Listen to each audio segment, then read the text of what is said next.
Mesdames, Mesdemoiselles et Messieurs, heureux de vous retrouver sur notre plateau d'Afrique Culte.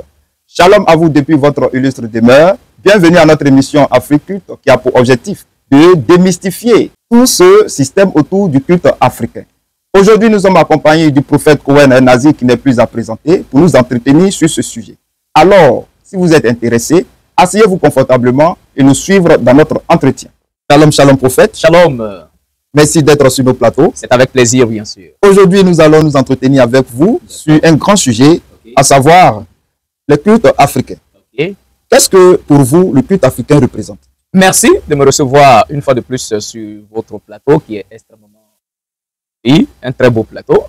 Alors, comme j'en ai l'habitude toujours, avant de répondre à la question, j'aimerais d'abord saluer nos frères et sœurs, tous les éternistes de par le monde entier, tous ceux-là qui ont décidé de revenir à l'adoration authentique du Seigneur. Que la grâce et la paix du Seigneur soient sur la vie de chacun d'entre vous. Alors pour ceux-là qui ne me connaissent pas, je suis le Cohen El-Nazir Nezeria, fils d'Israël biologique de la tribu de Lévi. Alors pour répondre à la question de savoir, que représente pour moi les cultes africains, c'est énorme.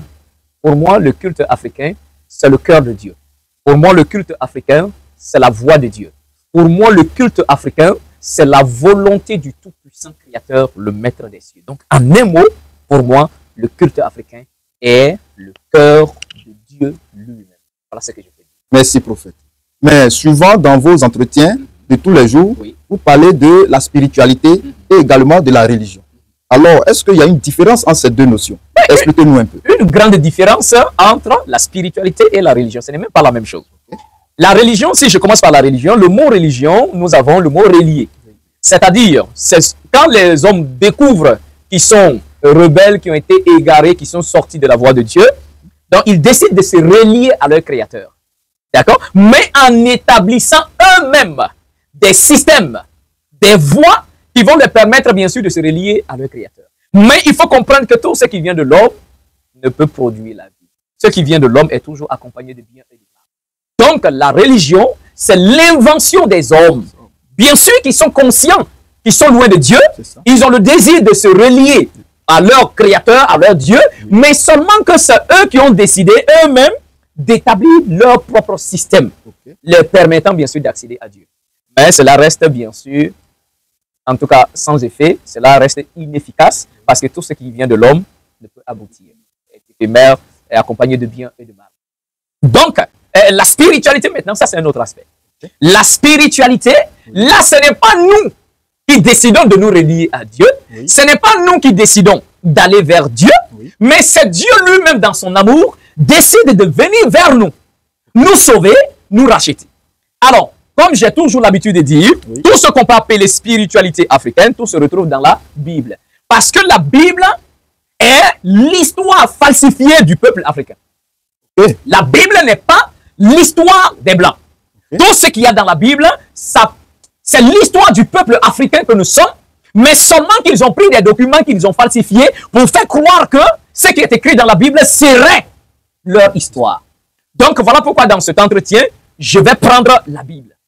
Mais prophète, c'est les Blancs qui ont écrit la Bible. Oui, mais bien sûr, les écrits qu'ils ont pris là, c'est chez nous qu'ils ont pris et ils en ont modifié. Donc cette Bible-là n'est que le résultat des plagiats ou des falsifications de nos textes. D'accord? Alors, je vais vous montrer tout à l'heure. Alors, comme je venais de le dire, on va prendre un premier passage dans la Bible chrétienne, bien sûr. Hébreux, le chapitre 1, le verset 14. Et nous allons lire, on est toujours en train d'établir, premièrement, c'est quoi la spiritualité. Donc, le verset dit ici, ne sont-ils pas tous des esprits au service de Dieu, envoyés pour exercer un ministère en faveur de ceux qui doivent hériter le salut? Donc, dans ce verset, l'apôtre Paul, que les chrétiens aiment très bien, lui, il dit, les anges sont des esprits au service de Dieu. Dieu les a envoyés vers nous afin qu'ils puissent exercer un ministère en notre faveur, nous qui devons hériter le salut. Je vais doucement. Le mot d'abord, ange, esprit ou génie, c'est la même chose. Les chrétiens sont habitués à dire ange, mais l'Africain est habitué à dire génie. Ce n'est pas des êtres différents. Ce sont les mêmes êtres. D'accord? Je répète, ange, génie, esprit, c'est la même chose. C'est la même notion. C'est la même notion. Ça désigne les mêmes choses. Ça désigne les mêmes êtres. D'accord, ça ne veut pas dire que génie veut dire esprit mauvais, non. Oui, mais en Afrique, c'est ce qu'on Non, constate. non. Génie ne veut pas dire esprit mauvais. Tout comme ange ne veut pas dire esprit mauvais. Mais les esprits mauvais existent, bien sûr. Exactement. De la même manière qu'il y a les bons anges et il y a les mauvais anges, donc c'est la même chose qu'on va dire, il y a les bons génies et il y a les mauvais génies. Okay. Mais c'est pour d'abord donner la définition du mot ange et génie, c'est la même chose. Okay. Ça, c'est le premier lieu. Okay. Donc, le verset d'Hébreux dit qu'il y a des hommes qui doivent hériter le salut. C'est ça. Or, le salut en hébreu, c'est le mot Yasha. Le mot Yasha signifie sauvetage. Okay. Libérer quelqu'un qui est en danger. Okay. Secourir quelqu'un qui est en danger. Okay. Donc, quelqu'un qui a faim est en danger. Parce qu'il peut mourir par la faim. C'est ça. Quelqu'un qui a un mauvais esprit d'accident programmé sur sa vie, alors il n'est pas sauvé. Parce que par accident, il peut mourir. C'est ça.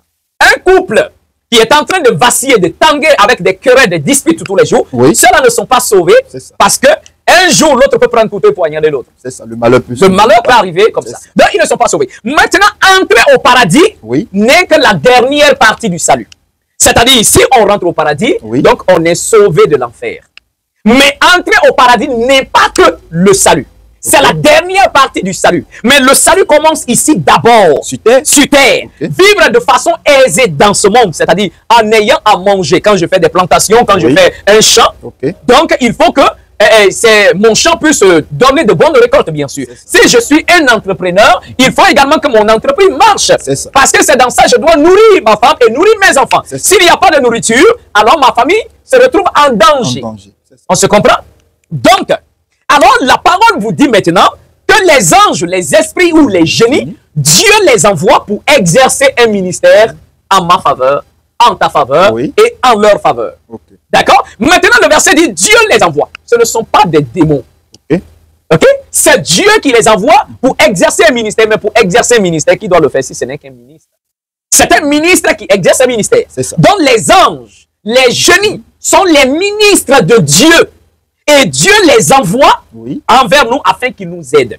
Voilà pourquoi dans la Bible, dans le livre de Psaume, il est écrit, l'ange de l'Éternel ou le génie de l'Éternel campe autour de ceux qui craignent Dieu pour les arracher du danger. Donc, voici le rôle des anges, le rôle des esprits. Maintenant, je vais encore aller dans un autre passage, toujours dans la Bible, Exode le chapitre 23. Exode le chapitre 23. Et si je lis à partir du verset 20, voilà ce qui est écrit.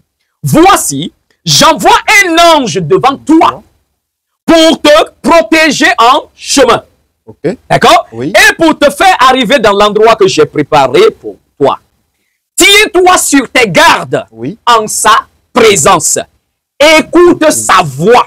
Ne lui résiste point, parce qu'il ne pardonnera pas vos péchés, car mon nom est en lui. Dans d'autres versions, comme Seigneur, il dit, car il est mon représentant.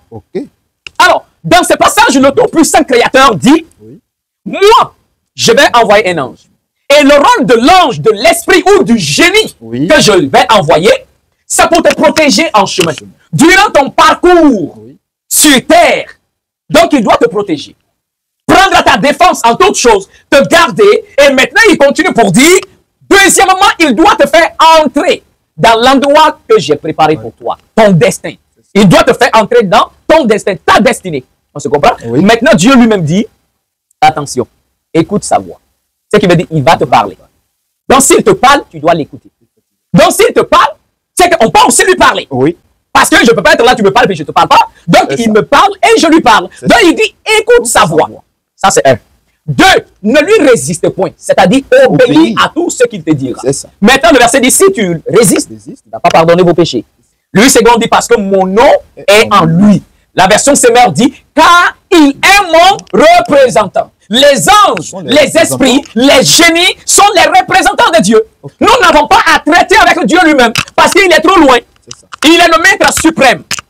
Il a décidé de nous envoyer ses ministres qui vont le représenter. Si le président de la République doit venir dans votre village, alors il voit que bon, il est tellement occupé, donc il décide d'envoyer le premier ministre ou même d'envoyer un autre ministre dans votre village. Le ministre là est qui? Le représentant du président de la République. Donc Dieu est trop grand. Nos ancêtres n'ont jamais vu Dieu. Personne n'a jamais vu le maître suprême créateur. Mais c'est les anges qui envoient comme ses représentants. Tout comme un roi ne peut pas se déplacer comme ça. Il envoie des messagers. Donc, on entend certaines personnes dire, Dieu m'a parlé, Dieu m'a parlé. Ce sont des fous, des malades mentaux, des bêtes. Ce sont des menteurs. Dieu n'a jamais parlé à un homme. D'accord? Et Dieu n'a jamais appelé un homme à le servir. Mais plutôt, Dieu mandate les esprits. Il mandate les esprits. Maintenant, les esprits, ils doivent œuvrer au milieu des hommes. Mais ces esprits-là, s'ils restent esprits pour œuvrer, ça ne peut pas fonctionner. Maintenant, ce sont ces esprits-là, ces génies-là, ou ces anges-là, qu'ils choisissent un nom pour dire, deviens notre porte-parole. Dieu nous a envoyés en mission envers vous, mais c'est que nous sommes de deux mondes différents. Donc nous sommes esprits, vous êtes humains. Mais toi, viens, tu deviens l'intermédiaire des deux mondes. Alors on te transmettra les messages de Dieu pour que tu transmettes à tes frères. Et en retour aussi, tu pourras prendre la prière de tes frères, leurs requêtes, tu les envoies vers nous. Et nous, on transmet à Dieu. Et cela est bien spécifié dans le livre d'Osée. Je vais encore lire. Osée, le chapitre 2. Et puis nous verrons qu'est-ce que la Bible dit. Alors c'est ce que je dis, ces pasteurs ont la Bible, ils ne savent même pas de quoi il est question. Bon, d'autres versions, c'est le verset 21. Mais dans d'autres versions, ça sera au verset 23. Il est écrit, en ce jour-là, je vais exaucer, dit l'Éternel, je vais exaucer les cieux. Et les cieux exauceront la terre. Et la terre exaucera le blé, le mou et l'huile. Et ils, c'est-à-dire le blé, le mou et puis l'huile, exauceront Israël. Vous avez compris ici? Et ici, le Tout-Puissant dit, ce jour-là, lui, il va exaucer les cieux. Donc, quand on parle d'exaucement, c'est que quelqu'un a prié. Il dit, je vais exaucer les cieux. C'est que les cieux ont prié. C'est-à-dire, les anges des cieux ont prié. Il dit, je vais les exaucer. Maintenant, les anges des cieux, là, à leur tour, eux, ils vont exaucer la terre. C'est-à-dire, les anges de la terre ont adressé leur prière aux anges des cieux.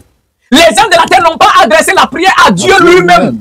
Mais ils ont adressé la prière aux anges des cieux. Il y a une hiérarchie bien sûr. Maintenant, quand les anges des cieux vont exaucer les anges de la terre, les esprits de la terre, maintenant le verset dit, et la terre exaucera le blé, l'huile et le vin. Qui est le blé, l'huile et le vin? C'est l'ange familial. L'ange qui est chargé, préposé sur toutes les familles, c'est lui qui doit nourrir la famille, c'est lui qui doit protéger la famille. Et c'est lui qui est représenté comme le vin, l'huile, et puis le mou, il est l'ange de la prospérité de la famille. Parce que dans chaque famille, le Tout-Puissant met un ange, un esprit ou un génie. Maintenant, une fois que l'ange de la terre exauce l'ange de la famille, qui est bien sûr représenté par le blé, lui, maintenant dit, lui, l'ange de la famille là, exauce maintenant le peuple. En d'autres termes, quand nous voulons prier, je ne vais pas aller m'adresser à Dieu, au Tout-Puissant là-bas. Ce n'est pas lui qui s'occupe, si manger là, ce n'est pas lui qui s'occupe de ça. D'accord? Alors, je vais vers l'ange de la famille. C'est l'ange de la famille que je vais invoquer. Présenter les besoins de la famille. Maintenant, l'ange de la famille prend les requêtes de la famille pour envoyer aux anges de la terre. Les anges de la terre prennent les requêtes et ils amènent aux anges des cieux. Et les anges des cieux mettent ça devant le trône de Dieu et ils en discutent bien sûr. Si c'est honorable ma requête, alors le Seigneur exauce les anges des cieux et ils exaucent la terre exauce l'ange de la famille et puis l'ange de la famille accomplit ce que Dieu a. Alors ici, donc, vous voyez un processus bien établi. Ça, c'est dans la Bible. Hein? Donc, ça, c'est le processus de la prière. Donc, pour répondre à la question, qu'est-ce que la spiritualité? C'est le fait de vivre en accord, en harmonie, en union avec les esprits, les génies qui sont les vies. Et l'Africain n'est pas dans la religion. L'Africain vit la spiritualité. Parce que l'Africain sait que le Tout-Puissant, le Créateur, n'a jamais parlé à quelqu'un. C'est ça. Comme le Christ même pouvait dire, personne n'a jamais vu Dieu. D'accord? Maintenant, mais les anges, les esprits qu'il a mandatés deviennent les intermédiaires entre nous et le monde céleste. Si quelqu'un vous dit, un pasteur, un prophète vous dit qu'il a vu Dieu, et que Dieu lui a appelé, c'est un fou menteur, un vrai menteur. Et le père du mensonge est le diable, donc il est un fils du diable. Donc voici la différence entre la religion et la spiritualité. Merci prophète pour l'éclaircissement sur ce sujet. D'accord. Alors, parlant toujours de la spiritualité, ces esprits-là, où demeurent tous ces esprits? D'accord. Comment? Parce que vous avez dit, ces esprits sont à notre service pour nous secourir et nous orienter. Mais comment rentrer en contact avec ces esprits? D'accord. Avant d'entrer dans cette notion, j'aimerais d'abord commencer par vous dire que même celui que les chrétiens pensent vénérer, celui qui disent peut-être même le Christ, qui peuvent appeler Jésus, Jésus n'était pas chrétien. Hein? Effectivement. D'accord, il était un animiste. Comme moi. Le Christ était un animiste. Donc, cette religion, quand on parle de christianisme, on doit parler d'animisme, parce que le Christ est animiste. Bien sûr, mais eux, ils ne comprennent pas ça. Okay. D'accord? Parce qu'ils ne connaissent même pas la définition du mot animiste. Et c'est ça qui les crée problème. Parce que, pour parler d'animiste tout à l'heure, parce que vous m'avez posé la question de savoir les esprits là habitent où. C'est ça. Ils habitent dans la nature, dans tout ce qui est autour de nous. Donc, déjà, je vais en profiter pour répondre à la question qui est de savoir c'est quoi l'animisme. C'est ça. L'animisme, c'est la croyance de l'homme africain qui croit que tout ce qui est autour de l'homme, tout ce qui est autour de nous est animé par un esprit. Ok. C'est ça l'animisme. C'est-à-dire, je crois que tout ce qui est autour de nous est animé par un esprit. L'eau est animée par un esprit. On va lire les versets tout à l'heure. Le feu est animé par un esprit. La pierre est animée par un esprit. Donc, alors je commencerai d'abord par lire un verset. Bon, là, les chrétiens n'ont pas ça dans leur Bible. Voilà pourquoi on les cache la partie où le Christ a grandi et a développé son côté animiste. Voilà pourquoi dans les évangiles, on vous parle du Christ depuis sa naissance jusqu'à l'âge de 12 ans et on coupe là, on n'en parle plus. C'est quand il a 30 ans qu'il vient se faire baptiser, c'est là on vient parler de lui. Mais, mes chers pasteurs ou chers chrétiens, la partie là, on a fait quoi là-bas? C'est une question. Hein? Pourquoi on a enlevé les 4? Au moins dans les évangiles, vous allez voir que si peut-être un évangile s'est trompé ici, l'autre va rappeler. C'est ça. Mais les 4 ont coupé la partie. On a pris ciseaux, on a pris, on a jeté. Pourquoi? C'est qu'il y a quelque chose. Bon, mais ne vous inquiétez pas, comme je l'ai dit, ils ont pris les tests chez nous et ils en ont modifié. Donc nous avons les tests authentiques, bien sûr, l'épée justicière. Je lis un premier passage dans l'épée justicière, le chapitre 1104, le verset 31. Il est écrit: dans la 18e année de son âge, on parle du Christ, bien sûr, Yahusha se fiança à Maria de Magdala. Quand il a 18 ans, il va se fiancer à Marie-Madeleine. Une vierge de la tribu de Yahuda. Et quelque temps après, il l'a pris pour femme, avec laquelle il vécut jusqu'à sa mort. Le Christ qui se marie à Marie-Madeleine, son épouse, bien sûr. On nous a fait croire que le Christ n'avait pas de femme. Bon, c'est ce que j'ai dit là. Quand on est bête là, c'est ça. Comment se fait-il qu'un grand homme, un homme extrêmement important aussi dans la spiritualité, mais on ne va pas rentrer là, peut-être on va en développer ça un autre jour. Donc le Christ se marie à Marie-Madeleine. Il a 18 ans, il va se fiancer, et quelques temps après, notamment 2 ans après, il se marie à Marie-Madeleine, donc quand il a 20 ans. Alors, le verset continue à dire: et Yahusha, après avoir étudié la loi, c'est-à-dire la Torah que le Seigneur a donnée à Moïse, descendit de nouveau en Misraïm, en Égypte, avec son épouse, pour apprendre la sagesse des Égyptiens. Donc, il part en Égypte. Donc, il est allé étudier alors. Eh bien sûr, il est allé étudier en Égypte, d'accord? Parce que la spiritualité israélite et égyptienne partaient presque dans le même sens. Mais quand je dis ça va dans le même sens, il faut comprendre que quand les frères de Joseph l'avaient vendu et que Joseph devient le premier ministre, donc en Égypte, lui faisait sa prière. D'accord? Avec bien sûr les personnes qui étaient avec lui. D'accord? Donc le Christ parle là. Maintenant il continue. Et étant retourné dans le désert, il jeûna et pria. Il obtint le pouvoir du nom de Dieu. C'est-à-dire dans le désert pendant qu'il est en train de prier, Dieu lui révèle un nom. Et il obtient le pouvoir de ce nom. Maintenant le verset dit: par lequel il accomplit beaucoup de miracles. Il n'a pas accompli de miracles en son propre nom. Mais il accomplit des miracles au nom que son Père lui a révélé. C'est bon? Alors maintenant le verset continue à nous dire que pendant 7 ans, il conversa avec l'Éternel face à face, c'est-à-dire le Dieu d'Israël, qui est un ange également. Donc, ce n'est pas le Dieu suprême. Non, le Dieu d'Israël n'est pas le maître suprême. Le Dieu d'Israël est également un ange.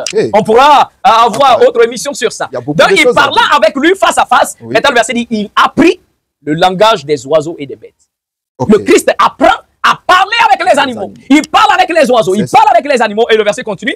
Et il apprit le pouvoir des guérisons des arbres. Comment guérir quelqu'un avec des arbres? Avec les herbes, les fleurs. Il a appris tout ça. Et le pouvoir des pierres précieuses. Donc le Christ guérissait des gens en prenant des plantes, en prenant des écorces. Il fait des compositions, il donne. Il était un guérisseur traditionnel. Un guérisseur traditionnel. Il maîtrisait les plantes. Toutes ces choses, on nous a cachées. Mais bien sûr, si on vous montre ça, vous n'allez plus croire que le Christ est un Africain parce qu'on met dans la tête des gens que le Christ est un blanc. Donc, vous n'allez pas croire. Donc, si on laisse ça dedans, vous comprendrez que le Christ était un Africain. Il n'a jamais été un blanc. Donc, il a pris le pouvoir, bien sûr, des guérisons des arbres, des plantes, des fleurs et le secret caché des pierres précieuses. Mais il va encore plus loin. Le verset dit: il a pris le mouvement du soleil.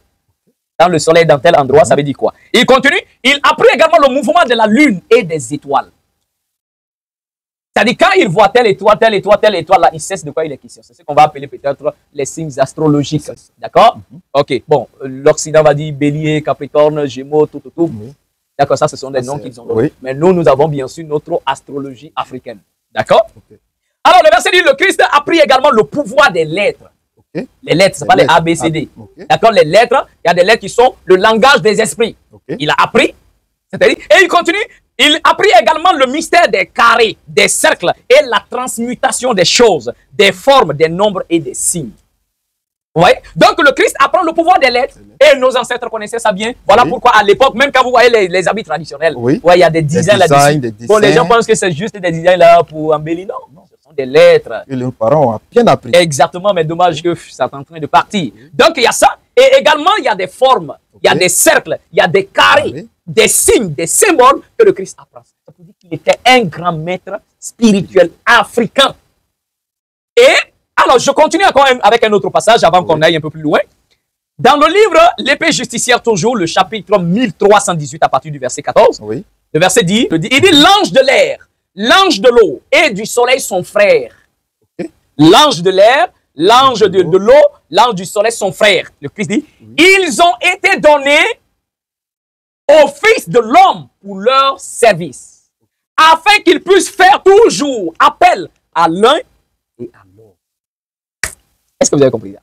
Le Christ dit, l'ange qui gère l'air, l'ange ou le génie qui gère l'eau, l'ange ou le génie qui gère le soleil sont frères. Tous ces esprits sont des frères. Et le Christ dit, ces esprits-là ont été donnés aux hommes pour leur service, afin qu'ils puissent toujours faire appel à l'un ou à l'autre, bien sûr, quand ils sont dans le besoin. Donc, vous voyez ici, donc, ça, c'est la spiritualité, ce n'est pas la religion. C'est ça. Maintenant, une fois que ces esprits, Dieu les envoie vers nous pour nous aider, alors qu'est-ce qu'on fait? Le verset vous dit, dans la Bible, il est écrit, l'ange de l'Éternel campe autour de ceux qui craignent Dieu. Donc, il campe autour. C'est quoi camper? Camper, c'est s'établir dans un camp. C'est ça. Et un camp, c'est quoi? C'est un endroit qu'on délimite où on fait une cabane pour demeurer. Quand quelqu'un dit il va aller camper au bord de l'eau pour une semaine, est-ce qu'il va aller rester là à l'air libre? Donc il va avec une tente, il va faire un petit truc où il reste là-bas. Donc camper, c'est le fait de s'établir dans un camp, un endroit où on a fait une tente. On a compris ça? Maintenant quand la Bible dit l'ange de l'Éternel campe, ça veut dire quoi? Est-ce que ça veut dire que l'ange de l'Éternel vient rester là dans les airs? Non, ça veut dire qu'on délimite un endroit consacré à l'ange qui vient et c'est là il habite, c'est ce qu'on appelle les hôtels. La bague peut être hôtel. Les cornes sont des hôtels. D'accord? La terre peut être hôtel. Donc, je prends avec vous des passages tout à l'heure. Voilà, parce qu'on est dans la question de savoir où demeurent les anges. Les anges qui sont de l'eau habitent dans les eaux. D'accord? Et il y a les anges des eaux. Je répète encore, les anges des eaux, ce n'est pas les bêtises du christianisme où on va vous faire croire que non, quand on dit ange de l'eau, non, c'est que c'est Mami Wata, c'est démoniaque, tout ça. Et il nous montre même des manières pour les combattre. Bon, ça, d'ici même qu'on arrive là, je prends un autre verset dans la Bible, toujours un, d'accord? Je prends Exode, le chapitre 20. Et regardez, avant de commencer même là, ces maudits pasteurs-là, avec leur propre Bible, c'est eux qui vous diront, non, ça c'est l'Ancien Testament. Ah non, ça c'est le Nouveau Testament. Non, on veut pas, on n'est plus dans l'Ancien Testament, on est dans le Nouveau Testament. Est-ce qu'on peut aussi être bête comme ça? Regarde même comment ils appellent ça. Ils disent que c'est la parole de Dieu. D'accord? Si c'est la parole de Dieu que vous appelez testament, c'est quoi le mot testament? Testament veut dire la dernière volonté d'un défunt, quelqu'un qui est mort. Sa dernière volonté, c'est ce qu'on dit un testament. Et même la Bible même a dit qu'un testament n'a pas de valeur tant que le testateur est encore vivant. Il faut que le testateur meure pour que son testament soit valable. Mais ça, c'est vous dire que ça, la parole de Dieu, vous dites que c'est l'Ancien Testament et l'autre est le Nouveau Testament. C'est que Dieu est mort, votre Dieu est mort. Il est mort et vous appelez sa parole testament. C'est ça. Vous voyez un peu. Et j'ai établi un autre Dieu qui est Nouveau Testament. Lui aussi, il est mort. Lui aussi, il est mort encore. Vous voyez? Vous voyez comment les gens, ils sont bêtes dans la tête? Alors, donc, c'est eux qui vont dire non, ça c'est l'Ancien Testament. Dieu avait dit ça, mais ce n'est plus le cas.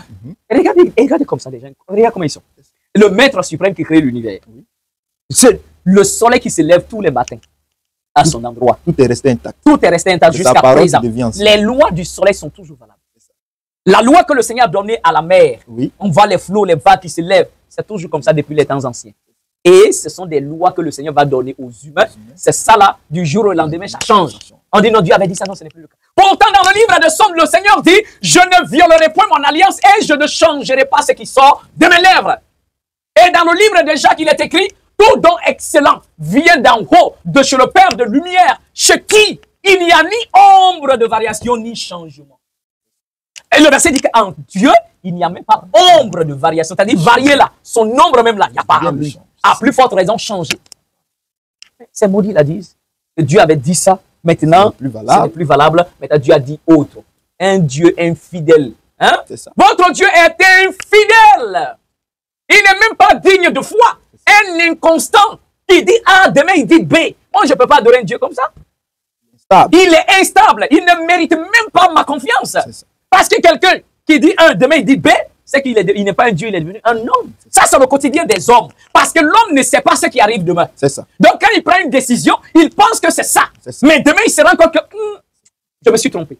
Et il change. Mais si votre Dieu a donné des lois, et après, maintenant, il va changer pour donner autre loi, c'est qu'il s'est trompé. Votre Dieu est trompé. Moi, je ne peux pas suivre un Dieu trompeur, un Dieu qui s'est trompé. Alors, donc, nous revenons à ce que je disais. Nous allons prendre Exode, d'accord, pour voir où les anges demeurent, d'accord. Alors, je prends premièrement le livre d'Exode, le chapitre 20. Exode, le chapitre 20. Bon, en fait, quand ils disent qu'ils sont pris sous la loi, ils sont sous la grâce maintenant. Oui. Pourtant, tout le temps que le Seigneur a fait avec les enfants d'Israël, il a donné un culte. C'est ça. Comment ils doivent le vénérer, comment ils doivent l'adorer, comment ils doivent vraiment marcher avec lui. Il les a donné un culte. Maintenant, ces maudits pasteurs là viennent dire que, bon, c'est dépassé, c'est fini. On est maintenant dans la nouvelle alliance, on est maintenant sous la grâce. Mais dans le Nouveau Testament, on ne voit pas aussi où leur Dieu donne des règles par rapport au culte. Donc, comment on doit adorer maintenant votre Dieu là? Si les règles qu'il avait données, les règles du culte qu'il avait donné, si ce n'est plus valable, et que maintenant c'est dépassé, que maintenant nous sommes dans la grâce, maintenant il faut aussi qu'il donne des nouvelles règles pour l'adorer, mais ça n'existe dans aucun verset biblique. Où Dieu dit voilà comment vous devez adorer. Même le culte des dimanches, c'est eux qui l'ont inventé. D'accord? C'est eux qui l'ont inventé. C'est pas Dieu qui les a dit ça. Ce n'est pas biblique le culte de dimanche. Ces bêtes-là, ils vont vous dire que non, le Christ est ressuscité dimanche. C'est pourquoi ils célèbrent le culte dimanche. Ça, même, c'est un autre sujet. D'accord? Mais est-ce que le Christ a dit à quelqu'un, prenez le jour de ma résurrection, ou bien le jour où vous avez constaté que je suis ressuscité comme jour d'adoration? Ça n'existe pas. Eux-mêmes, ils l'ont inventé. Tout ce qui peut être règle, culte, rituel, ils ont tout inventé. Et ça c'est dans les églises avec la chair, le pasteur entre les chaussures, son cou serré comme le cabri qu'on amène à l'abattoir, il va s'arrêter là-bas, alléluia, amen, voici la couronne, voici les batteurs, on chante, on danse après. Écoutez, la parole vient, ils mettent 2 caisses là, voilà, 10 mais puis offrande de fois, même c'est 3. Cotisation, ça c'est écrit où? Nulle part. Oui. Alors ça c'est pas un culte. Ça c'est pas un culte. Alors, maintenant je reviens à ce que Dieu dit, Exode le chapitre 20 et à partir du verset 24. La parole dit, Dieu dit dans son commandement, tu m'élèveras un autel de terre. Tu m'élèveras un autel de terre. C'est-à-dire, en d'autres termes, tu dois me bâtir un autel. Mais l'autel doit être en terre. OK? Maintenant, il continue et dit, sur lequel tu offriras tes holocaustes. C'est-à-dire, l'autel de terre, là, c'est sur la terre, là, quand tu viendras déposer tes holocaustes, c'est là que tu viendras déposer tes actions de grâce, tes bœufs, tout ça. Et dit, je viendrai à toi, partout où je rappellerai mon nom et je te bénirai. L'autel de terre, c'est dessus on dépose les offrandes. C'est dessus on fait la libation. Est-ce que c'est pas cela en autel de terre? Mais les offrandes, qu'on fait aujourd'hui, on pense à l'église par exemple. On dépose des assiettes et puis on dit venez faire des offrandes. Non, est-ce que assiette, c'est où Dieu dit? Bon, c'est la première fois que nous découvrons parce que là, le Seigneur lui-même demande qu'on installe un autel de terre. De prendre la terre pour faire son autel à lui. Là, il viendra s'installer. Et il viendra, et je viendrai, et je te bénirai. Donc, il dit, tu m'installeras, tu m'élèveras un autel de terre. Or, le péché, c'est quoi? Le péché, c'est quand tu refuses de faire ce que Dieu dit de faire. Et le péché, c'est également aller faire ce qu'il t'a interdit. C'est ça. Donc, le Seigneur ordonne de faire des autels en terre. Oui. Tu ne le fais pas, tu as péché. Il nous a jamais parlé de ça. Bon, mais comment ils vont vous parler de ça? C'est écrit dans leur propre Bible. C'est écrit là-dedans. Mais ils vont vous dire que c'est l'Ancien Testament. C'est-à-dire, c'est la parole de leur Dieu qui est mort il y a longtemps. Qui est passé. Ok. Le même verset, juste en bas, au verset 25, il dit, si tu m'élèves un autel de pierre, tu ne le bâtiras point en pierre taillée, car en passant ton ciseau sur la pierre, tu la profaneras. Donc là encore, il dit, si tu me fais un autel de pierre, attention, il ne faut pas bâtir l'autel de pierre là avec la pierre taillée. Tu vas chercher des pierres qui sont encore brutes, tu les rassembles ensemble, et c'est là mon autel. Et je te bénirai pour ça. Vous voyez un peu? Alors, maintenant, voyons avant même de donner la loi là à Moïse, les ancêtres vivaient comme ça. Abraham, Isaac et Jacob connaissaient ça déjà, avant qu'on ne donne ce commandement là à Moïse. D'accord, je vais même lire même le verset 13. D'accord. Il dit, Dieu s'éleva au-dessus de lui. On parle de Jacob, dans le lieu où il lui avait parlé. Et Jacob dressa un monument dans le lieu où Dieu lui avait parlé, un monument de pierre, sur lequel il fit une libation et versa de l'huile. On dit Dieu parle à Jacob, c'est-à-dire l'ange d'Israël. Quand il part, Jacob rassemble des pierres. Il en fait un monument. Et sur la pierre, il verse du vin. Il verse de l'huile. C'est pas ce que nos pères faisaient. Nos ancêtres ont toujours fait ça. Tu entres dans la cour d'un père spirituel africain. À côté de sa cour, quelque part, là, il y a des pierres qui sont rassemblées. Où chaque matin, il va faire la libation. Où il va parler, faire la libation. Voilà. Et également, de l'autre côté, vous ne pouvez pas, hôtel de terre. Aujourd'hui, quand tu le fais, on dit non, tu adores un autre Dieu. Bon, c'est de l'abomination. Quelle abomination? J'ai dit c'est écrit. Effectivement. C'est écrit. On vient de découvrir. C'est écrit. C'est pas est-ce que c'est moi qui ai écrit. Donc Jacob était diabolique alors. Le père Jacob était diabolique pour qu'il mette. C'est que si c'est le cas, c'est que Dieu même est diabolique parce que c'est lui qui a ordonné de faire ça. Effectivement. C'est lui qui dit de faire hôtel de terre, mais on ne fait pas hôtel de terre pour décorer. Pour laisser là comme ça. Il dit c'est sur l'hôtel de terre là tu m'apporteras tes offrandes. Attendez. Voilà, on rassemble la terre. On le consacre à Dieu. Il dit c'est sur la terre là la pierre que tu m'apporteras tes offrandes. À terre, je viens, je dépose les offrandes. Je verse la farine, je verse de l'huile, je verse du vin, je verse ce que j'ai apporté comme offrande. C'est lui qui a dit ou pas? C'est écrit. Voilà pourquoi je défie ces maudits-là, qu'ils viennent. Un pasteur n'a qu'à oser venir un jour devant moi pour dire que les traditions africaines, les coutumes africaines, c'est la sorcellerie, je t'assure. Hein? Il ose. Ça fait combien de temps? Makoso même a fait l'erreur un jour de dire que non. Vous savez, aujourd'hui, il y a des gens qui sont sur les réseaux sociaux et disent le monde des ténèbres et le monde de la sorcellerie. On envoyait des gens sur les réseaux sociaux qui commencent à prêcher le retour aux sources, le retour à la spiritualité de nos ancêtres, tout ça. Il dit, et cela a créé beaucoup de morts. Donc, tu veux dire que quand nous faisons appel au retour à la spiritualité de nos pères, ça c'est le monde des ténèbres avec le monde de la sorcellerie. Je lui ai lancé un défi jusqu'à présent, il fait comme s'il n'a pas vu. Mais pourtant, il est papato sur les réseaux, sa bouche est dans tout. Il ne peut pas me dire qu'il n'a pas vu. Il ose venir s'asseoir sur ce plateau. Me démontrer avec sa Bible que nos traditions africaines, c'est la sorcellerie. Je vais le découper en 1000 morceaux. Il va pleurer sur ce plateau-là. Et je réitère encore ce défi. Pas seulement pour ma cause sociale, pour n'importe quel pasteur au monde, qu'il soit blanc, noir, qu'il vienne. J'ai dit en Côte d'Ivoire ici, il n'y a pas ici à plus forte raison d'ailleurs. Pour faire 50 défis. Ils essayent. C'est un grand défi. Ils essayent de venir. Je laisse tout autre livre. On prend seulement que leur Bible. Je démontrerai que sa Bible-là, c'est nos pères, nos ancêtres qui l'ont écrit, que les colons voleurs là ont récupéré et en ont modifié. Donc, alors voici la réalité. Maintenant, le Seigneur ordonnant de faire les autels de pierre et de terre, sur quoi on doit apporter nos offrandes, nos sacrifices bien sûr, afin qu'ils puissent nous bénir. Mais je vais encore vous choquer un peu. D'accord? Si nous partons toujours dans le livre d'Exode, le chapitre 27, il y a autre notion qui entre en jeu. D'accord? Et que eux, ils vont appeler fétiche. Ils ne connaissent même pas ce qu'est la définition du mot fétiche. Vous savez, quand les gens ils sont bêtes là, et qui ont la bouche pour parler, il faut démontrer leur ignorance devant la face de tout. Il y a un verset qui dit, ne réponds pas à l'imbécile, au sot, à l'ignorant, au fou, pour ne pas que tu lui ressembles. Mais un père, juste là, il dit encore, réponds à l'insensé selon sa folie, pour ne pas qu'il se croie sage. Et c'est ça le problème. Donc, Exode, le chapitre 27, le verset 1 et 2. Regarde un autel que Dieu demande à Moïse de faire. Il dit, alors, Exode, le chapitre 27, verset 1. Il dit, tu feras l'autel en bois d'acacia, sa longueur sera de 5 coudées et sa largeur de 5 coudées. L'autel sera carré et sa hauteur sera de 3 coudées. Il demande à Moïse de fabriquer l'autel. Maintenant, au verset 2, il dit, tu feras aux 4 coins des cornes qui sortiront de l'autel et tu le couvriras des reins. Donc, le Seigneur dit à Moïse, fabrique l'autel, mais aux 4 coins de l'autel, il faut mettre des cornes.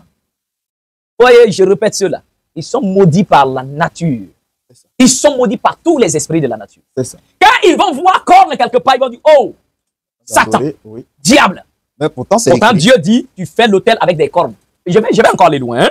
Donc, le Seigneur dit à Moïse, le sanctuaire que tu feras, c'est selon l'image, le modèle qui est dans les cieux que tu dois faire. Or, le mot corne en hébreu, ça signifie keren. Il vient de la racine karan qui signifie rayon de lumière.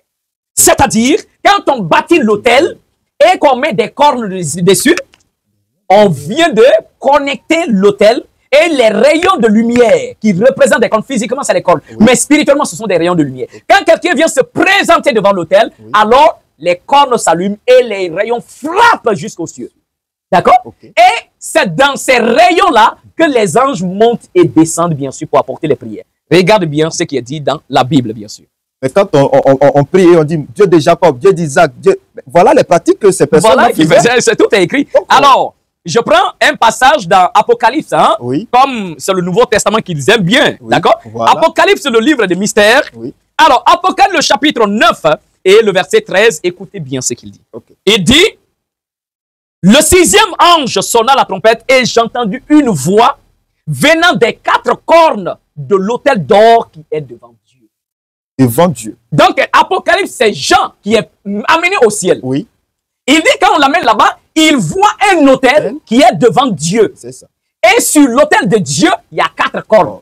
Et qu'il entend des voix sortant des 4 cornes de l'autel. Ce qui veut dire qu'il y a des êtres dans les cornes, non? Effectivement. Parce que si tu passes devant ma maison et que tu entends des voix dans la maison, c'est qu'il y a des gens dans la maison. Donc lui dit, il entend des voix sortant des 4 cornes de l'autel. Donc les esprits dont vous avez parlé viennent habiter dans ces autels. Exactement, c'est leur lieu de demeure. Okay. Donc voici le verset qui est devant vous. Ils habitent dans les autels. Okay. Maintenant, un peu loin encore, pour voir un autre passage. Toujours Apocalypse, hein? On est dans la Bible. Oui. Est-ce que j'ai pris dans un livre africain? Non. C'est dans la Bible. Effectivement.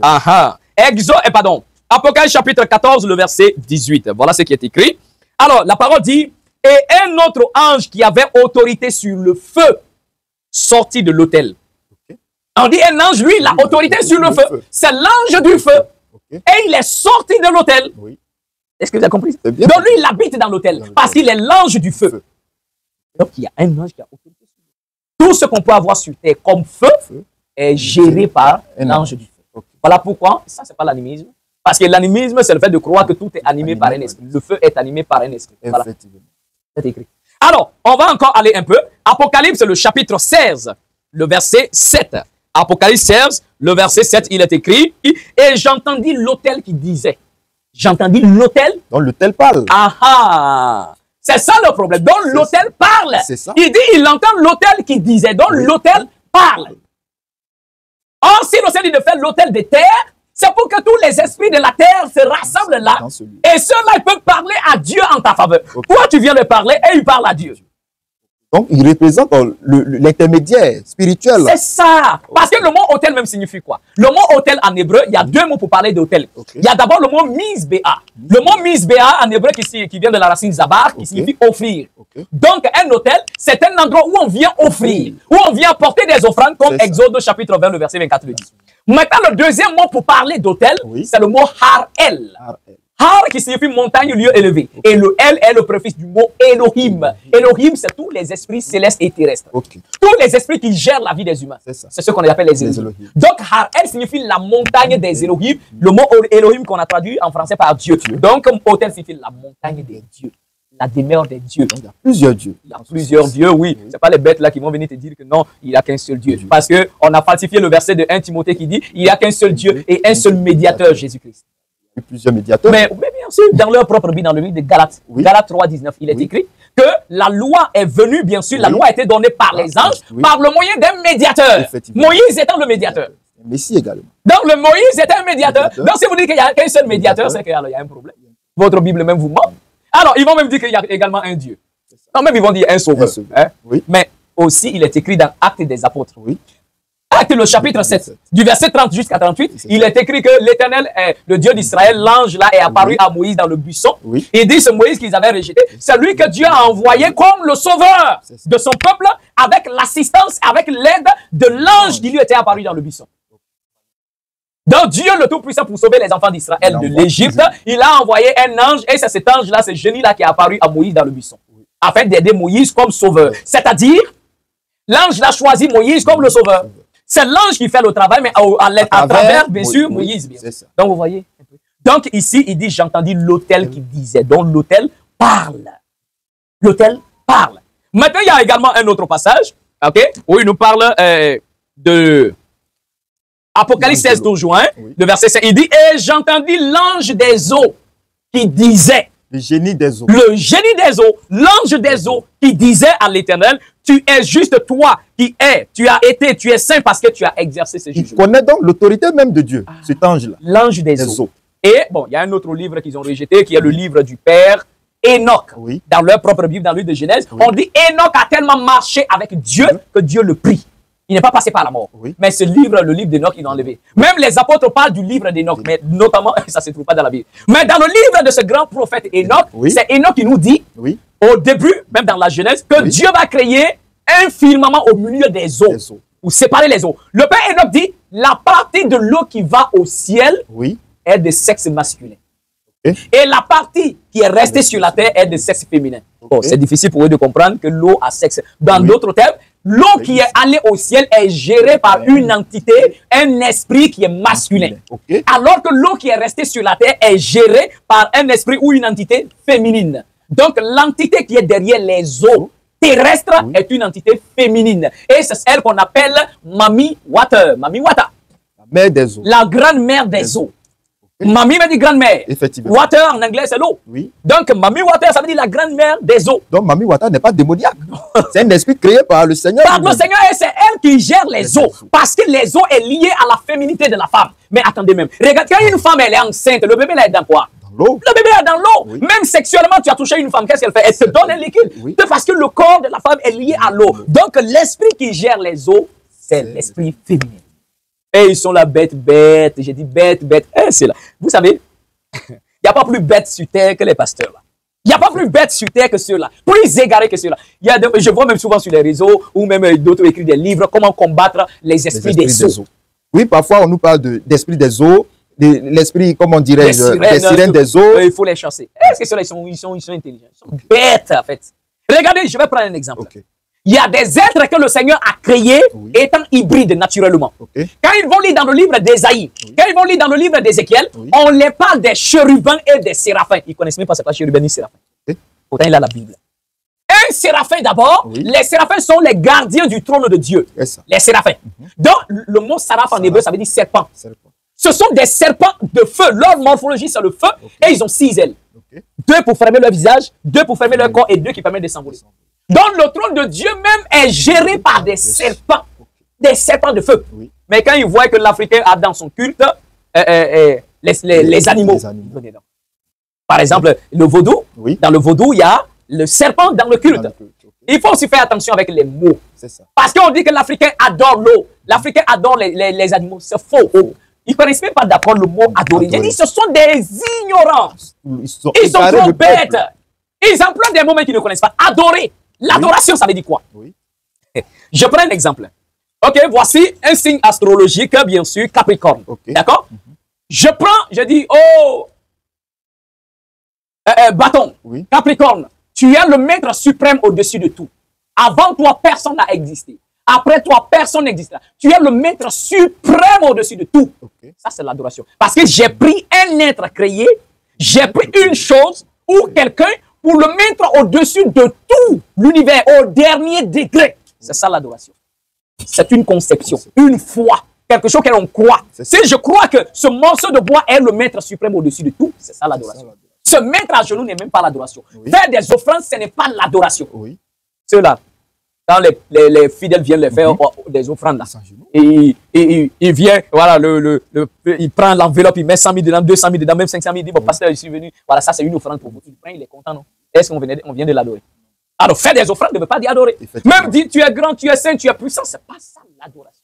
Ça, ce sont des paroles qui accompagnent l'adoration. Okay. Se mettre à genoux, c'est le geste qui accompagne l'adoration. Mais l'adoration, c'est d'abord ce que je crois dans mon esprit. Je peux me prosterner devant un roi, je ne suis pas en train de l'adorer. C'est un signe de respect. D'accord? Mais tout en croyant dans mon esprit qu'il y a quelqu'un qui est au-dessus de lui. L'Africain n'a jamais dit que l'entité de l'eau est le maître suprême. C'est ça. L'Africain n'a jamais dit que l'esprit des eaux, l'esprit des forêts, l'esprit de la terre est au-dessus de tout. Mais l'Africain sait que ces esprits-là sont gouvernés par le maître tout-puissant créateur. Et ceux-là, ce sont des messagers de la part du maître suprême. L'adoration revient au maître suprême. Mais les honneurs reviennent aux esprits. Les offrandes reviennent aux esprits qui nous aident. La parole ne dit pas honore ton père et ta mère. Oui. Mais honorer son père et sa mère, est-ce que ça veut dire qu'on adore son père? Non. Alors, honorer les esprits, est-ce que ça veut dire les adorer? Non. Des vrais ignorants. Donc, alors, le verset dit ici, il a entendu l'ange des eaux. L'ange des eaux. C'est pas un démon. C'est un serviteur de Dieu, une servante de Dieu. Donc, c'est des entités avec qui on doit collaborer. Mais bien sûr, ceux-là, j'ai dit ceux-là. Ceux-là avec leur petit cerveau, là, on dirait un point qu'on vient de faire sur cette table-là. Hein? Et ils pensent que... Mais c'est quel est cet esprit que ces pasteurs, ces prophètes définissent comme mari de nuit, femme de nuit? Parce que nous faut savoir que c'est des esprits des eaux. D'accord. Regardez un peu. Sur Terre, est-ce qu'il n'y a pas des esprits sur Terre? Effectivement. Il y a des mauvais esprits sur Terre. Oui. Et d'ailleurs, ils crient à longueur de journée, Satan sort, Satan sort. Ils ne savent même pas qu'il n'y a que 20 esprits mauvais. Okay. Un esprit mauvais. Là encore, ça nous surprend. Sur Terre, il n'y a que 20 démons. Ok. Bon, quand j'apprends le mot démon, c'est pour les aider à comprendre. Sinon, le mot démon n'est même pas d'abord un mauvais nom. Oui. Comme je venais de le dire, esprit, ange, génie, démon, c'est la même chose. D'accord? Le mot démon ne veut pas dire mauvais esprit. Démon, daimon, ça veut dire souffle. D'accord? Esprit, souffle, et ange, démon, c'est la même chose. On se comprend? Ça veut dire ça part toujours de ces entités invisibles. Invisible, un esprit, un ange, un génie, c'est un souffle. C'est comme quand je dis souffle. Est-ce que quand le fait que j'ai dit souffle, est-ce que c'est mauvais? C'est pas mauvais. Mais quand j'ai dit tout à l'heure, mon démon. Mon démon. Il dit là, donne un démon. Mon génie. Mon génie. Il va dire. Mais quand je dis mon ange, là, il est content. Quand je dis mon souffle, là, il est content. Il est bête. Il savait que c'est le même mot. Ange, esprit, génie, démon, c'est le même mot. C'est la même chose. On peut dire qu'ils n'ont pas les mêmes morphologies. Maintenant, il faut comprendre que parmi les anges, il y a des bons maintenant, il y a des mauvais. Comme parmi les hommes. Il y a des bons hommes, il y a des mauvais hommes. Donc, c'est pas parce qu'on dit homme que c'est mauvais. Maintenant, dans les hommes, il faut faire la distinction. C'est ça. Donc, pour les choquer encore davantage, il y a les bons démons et il y a les mauvais démons. Oui. Comment les reconnaître, comme si je disais, il y a les bons anges, il y a les mauvais anges. Il y a les bons esprits, il y a les mauvais esprits. Il y a les bons génies, il y a les mauvais génies. C'est la même chose. En fait, le problème, c'est que quand on est ignorant et qu'on vient s'arrêter gaillardement devant des gens avec des micros, ça fait pitié.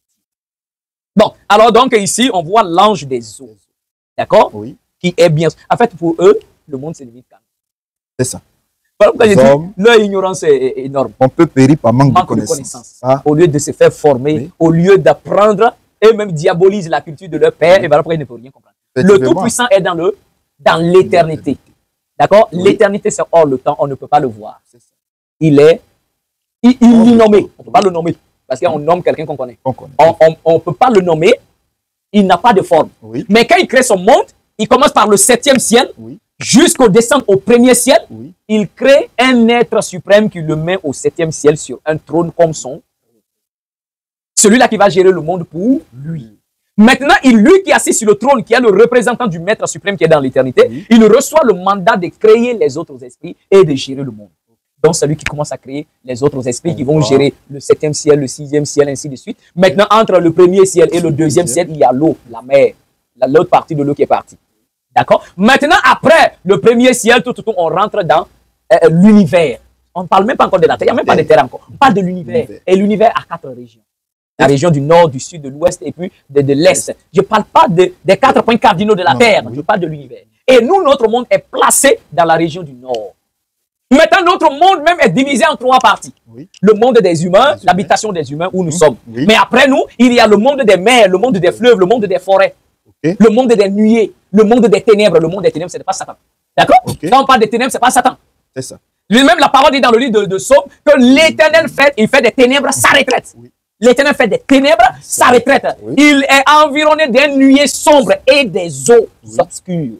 Les eaux qui sont noires, obscures. Et l'Éternel fait des retraites. Donc, il y a le monde des forêts, le monde des eaux, le monde des mers, le monde des fleuves, le monde des nuées. Ça, c'est la deuxième partie. Eux, là, ils sont bêtes. Ils ne savent pas que dans le monde, là, dans l'eau, dans la mer, il y a 8 royaumes. Avec leur gouvernement, leurs principes. Tout comme sur Terre, ici, on a un président de la République, dans une nation, il a ses ministres, on a des lois. Il ne faut pas faire si on sort, on va au marché, on achète tel qu'on vient, on prépare, on vit ici. Ils ne savent même pas que c'est la même chose qui se passe dans le monde. Pour eux, c'est leur petit monde. On dit quand quelqu'un n'est jamais sorti de son village, là, lui, il pense que le monde se limite à son petit village. Il ne sait pas qu'après son village, mais il y a des villes. C'est ce qui les arrive. C'est un proverbe africain. Ah oui. Donc, il y a le monde des eaux. Il y a 8 royaumes dans le monde des eaux. Et même le livre de leur Bible en parle, mais ils ne connaissent pas.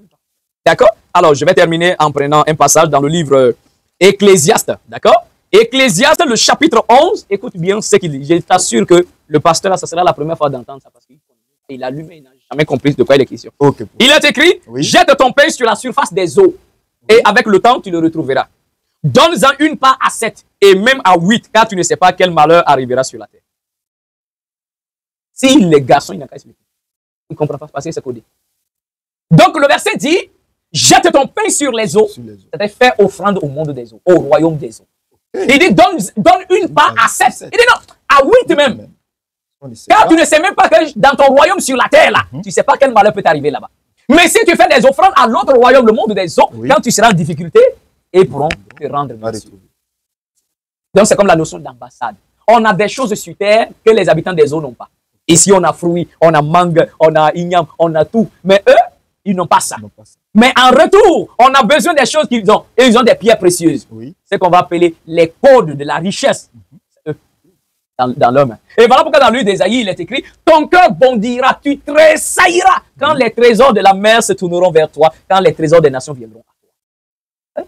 Donc alors voilà, l'ignorance des gens. Donc voilà, jusque là encore, tout ce qui va être lié à la tradition africaine. Vous voyez que depuis je suis dans la Bible, ça et tout ressort. Donc maintenant, voici la réalité. Donc les autels, c'est l'endroit où les esprits vivent. Par exemple, si vous regardez mon doigt, j'ai des bagues. Ce qui est rouge, c'est l'autel de l'esprit du feu. Ça. Parce que même en nous, il y a le feu. En nous, il y a le feu, il y a la terre, il y a l'eau, et puis il y a l'air. Donc ce sont des entités qui habitent en nous. Déjà en nous. Et ceux qui sont dans la nature. Donc quand nous devenons un avec la nature, alors nous sommes en train de vivre en harmonie avec l'intérieur et l'extérieur. C'est ce qu'on appelle la méditation. Donc sur terre, ici on peut lire des versets, on dit on va méditer. D'accord, ça c'est la première méditation. Mais la deuxième méditation, c'est le fait de faire en sorte que mes 4 éléments intérieurs soient connectés aux 4 éléments extérieurs. Être un avec la nature. Alors, voilà ce qu'on peut dire par rapport, bien sûr, aux autels. Donc, tous les esprits que Dieu envoie comme des ministres qui vont nous aider à vivre sur terre, qui vont s'occuper de nos vies, et ils habitent, bien sûr, dans les autels. Ici, il y a, bien sûr, l'autel qui est consacré, bien sûr, à l'ange du feu. Regardez, il y a même un passage dans les Écrits où le Seigneur dit, en fait, il y a quelqu'un qui avait péché. Il dit, même s'il était sur mon doigt, comme une bague, je vais l'arracher. Et désormais, ses ennemis vont se lever contre lui. Mais comment se fait-il que la vie de cette personne-là est liée à une bague sur le doigt de Dieu? Et tant qu'il est là, il est protégé. Dès qu'on enlève, allez, il est livré à lui-même. C'est ça. Ça, ils ne comprennent pas ça. Vous voyez un peu? Donc, alors, voici ces réalités-là. Donc, l'autel, l'ange de l'air, voilà. L'ange de l'eau, voilà. L'ange de la terre, voilà. Donc, les esprits-là doivent habiter dans les autels. Et c'est légitime, c'est ce que Dieu nous a demandé de faire, bien sûr, parce que ce sont nos compagnons de service qui sont autour de nous quotidiennement. On ne peut pas les rejeter, on ne peut pas les abandonner. Maintenant, il faut comprendre aussi que ces esprits-là, quand le Dieu les envoie afin de nous aider dans le quotidien, quand tu pêches contre eux, ils vont te chicoter. Ah oui, c'est ça qui fait que l'Occident veut diaboliser. Mais attendez, quand eux-mêmes ils lisent la Bible, comment le Dieu d'Israël traitait les Israélites quand ils pêchent? Quand il l'abandonne pour aller vers d'autres dieux, comment il les fait? À tel point que les enfants d'Israël étaient devenus des cannibales. Effectivement. Le Seigneur dit, vous mangerez la chair de vos enfants. Ils étaient persécutés. Ils étaient persécutés par le roi de Babylone, ils ont fermé la ville. Et quand ils ont fermé, ils ont fait 3 ans assiégés. Quand quelqu'un meurt, ils prennent, ils mangent. Donc vous ne trouvez pas ça de barbarie. Hein? À tel point que dès que le peuple, il envoie contre eux la guerre, il les envoie en exil. Il envoie la famine sur eux. En esclavage. Voici les réalités. Ça. Et ça, vous ne trouvez pas que c'est barbare. Et tout ça, c'est la désobéissance aux esprits. Et aux esprits qui amènent ça. C'est ça. Alors, c'est la même chose également. Même dans le livre d'Ecclésiaste, le Seigneur dit, si tu as fait un vœu à Dieu, accomplis, ne tarde pas. Car le Seigneur n'aime pas les insensés. D'accord? Il dit, vaut mieux ne pas faire un vœu. Mais si tu as fait un vœu, accomplis. Il dit, ne viens pas dire devant le prêtre, non, c'était par erreur que j'ai fait ce vœu-là. Il dit, pourquoi Dieu va-t-il se fâcher contre toi et détruire ton travail? C'est ça. Ceux qui se lèvent là pour nous calomnier, vous savez pourquoi? Ils se lèvent pour nous calomnier parce que il y a des gens, leurs parents, leurs grands-parents avaient fait des alliances, bien sûr, avec les esprits de la nature. Et ceux-là ont commencé à les apporter la prospérité, la grâce, en tout cas, les bénédictions. Mais après, ils se disent qu'ils se sont convertis, qu'ils ont trouvé un autre Dieu. Hein? Qui est Jésus-Christ. Donc, ils ont abandonné les esprits auxquels ils ont fait alliance, les esprits que Dieu même les envoie. Ils disent que, donc, c'est Jésus qui est Dieu, donc ils ont trouvé un autre Dieu. Et ils ont abandonné. Et ils ont brisé leur vœu. Bon, ok, si vous vous abandonnez, il reprend tout, naturellement, tout ce qu'il vous a donné. Parce que c'est grâce à lui. Avant de devenir riche, avant d'être prospère, que ton père soit prospère, il était aussi misérable. Mais quand il est arrivé à faire alliance avec les esprits de la nature, alors eux, ils ont apporté leur prospérité, leur grâce. Mais dans le jour, il abandonne. Lui aussi, il vous abandonne, vous aussi. C'est là le problème de beaucoup. Ils sont allés se cacher dans les églises, ils disent qu'ils ont trouvé un autre Dieu. Et un autre Dieu qui les promet des bénédictions qui n'arrivent jamais dans la vie. Effectivement. Hein, ils jeûnent, ils prient, mais ça ne bouge pas. Pas de résultat. Alors que tant qu'ils étaient fidèles au Dieu de leurs ancêtres, bien sûr, Oui. hein, aux esprits de la nature, Tout allait bien. tout allait bien. Oui. Les plantations prospéraient très bien. Oui. Tout était bon. Donc voici le problème. Donc en réalité, voilà ce que je pouvais dire par rapport à cette notion de spiritualité et de lieu où les esprits doivent demeurer bien. Merci, prophète, pour votre intervention. Nous sommes à la fin de notre entretien d'aujourd'hui. D'accord? Nous vous donnons rendez-vous pour une prochaine fois. Chers téléspectateurs, nous sommes à la fin de notre entretien. Nous vous donnons rendez-vous pour une prochaine fois. Shalom.